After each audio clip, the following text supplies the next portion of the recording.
Welcome back to the top news channel RF Update. If you find my video useful, don't forget to click like and subscribe. Single market would crash, Poland deals a decisive blow to the EU, Macron panicked and ran away. A single market would be wiped out by Macron's France-EU confrontation over the Polish constitution. After Poland's verdict on the constitution, French MPs are calling for stricter sovereignty restrictions. This might lead to a conflict between France and the EU. If as a lot of people keep saying that EU countries are sovereign, why are so many EU countries now trying to assert that so-called sovereignty and being slapped down by the EU Commission?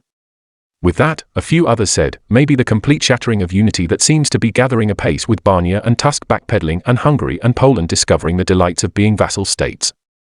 I wonder if Tusk and Barnier and the EU were choking over the fact that sovereignty was one of the sticks they were bashing the UK over the head with? Whatever, I hope all the EU nations have read Yanis Varoufakis's book Adults in the Room. The book describes the Greeks' 3 meaningful corrupt bailouts that the EU allegedly never wanted to be paid to render it a vassal state. It mentions how the EU reduced Cyprus and Greece to vassal status and the illegal and dirty tricks the EU, IMF and ECB used to accomplish it. Corroborated by Julian Assange tapes and an admission by the EU that the EU working group who oversaw the destruction of Greece had no standing in any EU treaty and consequently a non-body. It's worse than Marta Andreessen's revelations in her book Brussels Laid Bare, which describes the corruption and ineptitude of the EU financial institutions.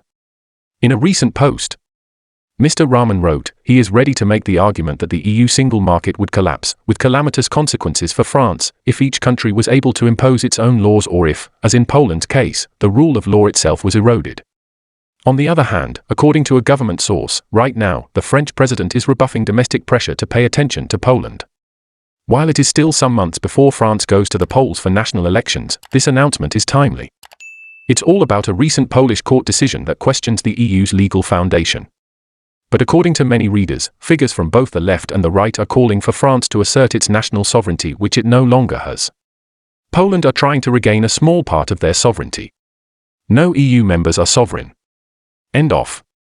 Earlier, a source of the European Commission said, according to the judges, EU law does not take precedence over national laws in some judicial affairs. A number of EU treaty clauses were found to be incompatible by Poland's constitutional tribunal. The EU has ordered Poland to pay €1 million, £851,000, a day in penalties as a consequence of their actions. Poland's governing Law and Justice Party, on the other hand, insists that it would not make good on its promise to not pay. Even though France is not directly engaged in the case, the legal proceedings have inspired a number of French mainstream politicians. National sovereignty is being advocated by figures on both sides of the political spectrum. Some readers think that, the person named Svartkat said, I really do believe that the Sang team is beginning to drop. It was this very principle that EU loon, Major, invoked to sell us the Maastricht pup. Over the last few years, the most local level possible has appeared to be the Commission itself. Incredibly, the die-hard fanatics like Guy, the Belgian Gurner, think that the solution lies in even greater centralization. There really is no helping some people.